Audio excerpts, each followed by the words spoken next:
राधे राधे भक्तजनों। आज हम बात करेंगे कि नागपंचमी क्यों मनाई जाती है।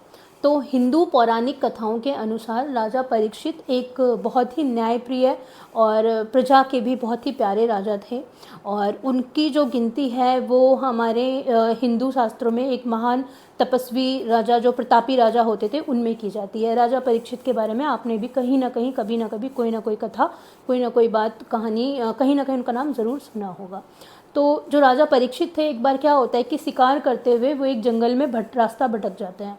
तो वहाँ पर उन्हें एक कुटिया दिखाई देती है जो कि ऋषि समीक की कुटिया थी। तो वो वहाँ जाते हैं और वो देखते हैं कि जो ऋषि समीक हैं वो ध्यान मुद्रा में बैठे हुए हैं। तो वो उनसे बात करने की कोशिश करते हैं, क्योंकि वो रास्ता भटक चुके होते हैं। तो उनसे मदद मांगने के लिए वो उनसे बात करते हैं, उनको आवाज़ देते हैं, उन्हें बुलाते हैं। लेकिन जो ऋषि समीक थे वो इतनी घोर तपस्या में लीन थे कि वो राजा परीक्षित की बात का जवाब नहीं देते हैं। और राजा परीक्षित, जो कि रास्ता भटक चुके थे, तो वो बहुत ही क्रोधित हो जाते हैं। और क्रोध में आकर के वो क्या करते हैं कि जो ऋषि समीक हैं उनके पास एक मरा हुआ सांप पड़ा होता है। वो गुस्से में आकर के उस मरे हुए सांप को उठाते हैं और ऋषि समीक के गले में पहना करके वहाँ से चले जाते हैं। अब होता क्या है कि जो ऋषि समीक के जो पुत्र हैं ऋषि श्रृंगी, वो भी बहुत ही महान ऋषि हैं और बहुत ही तपस्वी ऋषि हैं। तो उन्हें जब इस बात के बारे में पता चलता है तो वो भी बहुत क्रोधित होते हैं। उन्हें अपने पिता का ये जो अपमान है वो बर्दाश्त नहीं कर पाते, और गुस्से में आकर के वो राजा परीक्षित को श्राप देते हैं कि आज से ठीक सात दिन बाद आपकी तक्षक नाग के काटने से मृत्यु होगी। क्योंकि जो राजा परीक्षित हैं उन्होंने क्रोध में आकर के एक मरे हुए सांप को ही ऋषि समीक के गले में पहनाया था। तो अब राजा परीक्षित तो अपने राज्य वापस लौट जाते हैं। उन्हें तो पता नहीं होता कि उन्हें इस प्रकार का कोई श्राप भी दिया गया है। लेकिन जो ऋषि समीक हैं, जब वो होश में आते हैं तो उन्हें पता चलता है, उन्हें जो उनके शिष्यगण हैं वो बताते हैं कि इस तरह की घटना घटित हुई, और जो आपके पुत्र हैं ऋषि श्रृंगी, उन्होंने क्रोधित होकर के राजा परीक्षित को श्राप दे दिया है। तो ऋषि समीक को बहुत ही बुरा लगता है ये जानकर कि ऐसा कुछ हो गया है, और वो ये भी जानते हैं कि जो उनके पुत्र हैं वो भी बहुत तपस्वी ऋषि हैं, तो उनके श्राप को काटा नहीं जा सकता है। तो वो सोचते हैं कि क्यों ना कम से कम मैं राजा परीक्षित को तो इस बारे में बता दूं। तो वो किसी के द्वारा संदेश भिजवाते हैं राजा परीक्षित के पास, और उन्हें इस बारे में अवगत कराते हैं कि ऐसा ऐसा हुआ है।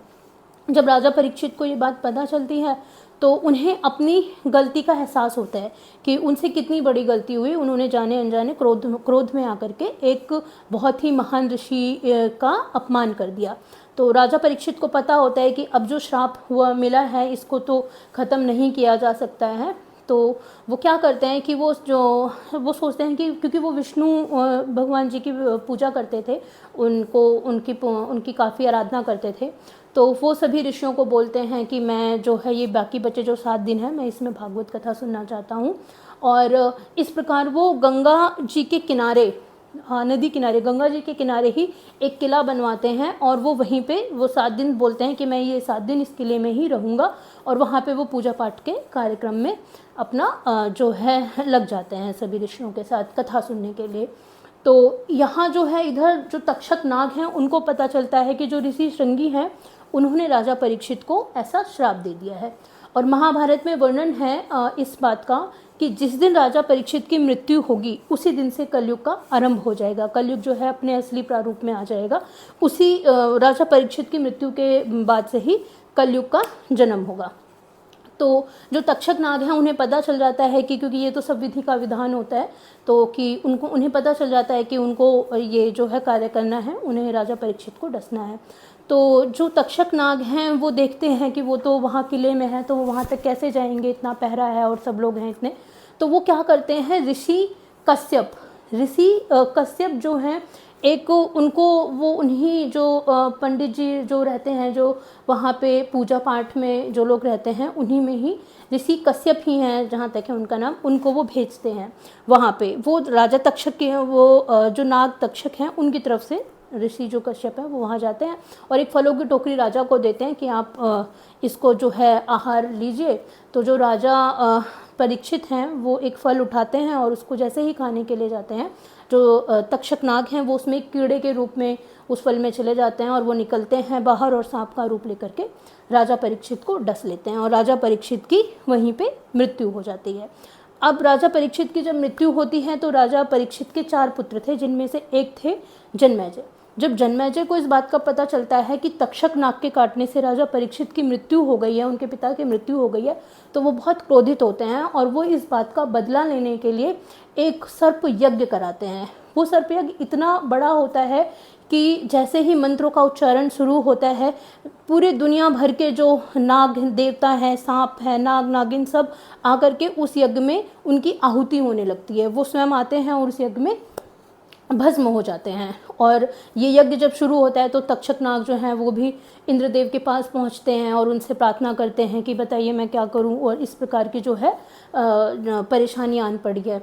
तो एक ऋषि होते हैं आसक्ति, ऋषि आसक्ति उनका नाम है।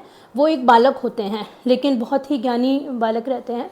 वो जाते हैं और क्योंकि जो जन्मेजय हैं वो इतने क्रोधित रहते हैं कि उन्हें कोई भी समझा नहीं पाता है, वो किसी की सुन नहीं रहे होते हैं। लेकिन जो ऋषि आसक्ति होते हैं वो जन्मेजय के पास जाते हैं और उनसे प्रार्थना करते हैं, उनको समझाते हैं कि एक नाग के काटने की गलती की सज़ा आप सभी नागों को नहीं दे सकते, इससे तो हमारे ब्रह्मांड का संतुलन ही बिगड़ जाएगा। और उनकी बातों से जो राजा जन्मेजय हैं वो प्रभावित होते हैं और वो उस यज्ञ को वहीं रोक देते हैं। तो ऋषि आसक्ति के कहने पे उस यज्ञ का जो है उस यज्ञ को रोका जाता है और जो बाकी के जो नाग हैं उनकी तक्षक नाग के साथ साथ बाकी नागों की भी जो है जान प्राणों की रक्षा ऋषि आसक्ति करते हैं। और जो भी नाग देवता हैं जो सांप होते हैं जो कि पहले से ही जल चुके होते हैं, जो अग्नि जिनको छू चुकी होती है, वो जब दर्द से परेशान होते हैं तो जो ऋषि आसक्ति हैं वो उनके ऊपर दूध जो है चढ़ाते हैं, उनको दूध पिलाते हैं जिससे उनको शीतलता मिलती है। तो उसी दिन से नाग, क्योंकि ये जो जन्मेजय ने जो यज्ञ जो कराया था ये श्रावण मास की शुक्ल पक्ष की पंचमी तिथि को हुआ था, तो उसी दिन को नागपंचमी के रूप में मनाया जाता है और नाग देवता को उस दिन दूध पिलाया जाता है। इससे अलग एक दूसरी पौराणिक कथा यह भी है कि जो श्री कृष्ण हैं हमारे, उन्होंने नागपंचमी के दिन ही कालिया नाग का वध किया था, तो इसलिए भी नागपंचमी का त्यौहार जो है हम मनाते हैं। राधे राधे।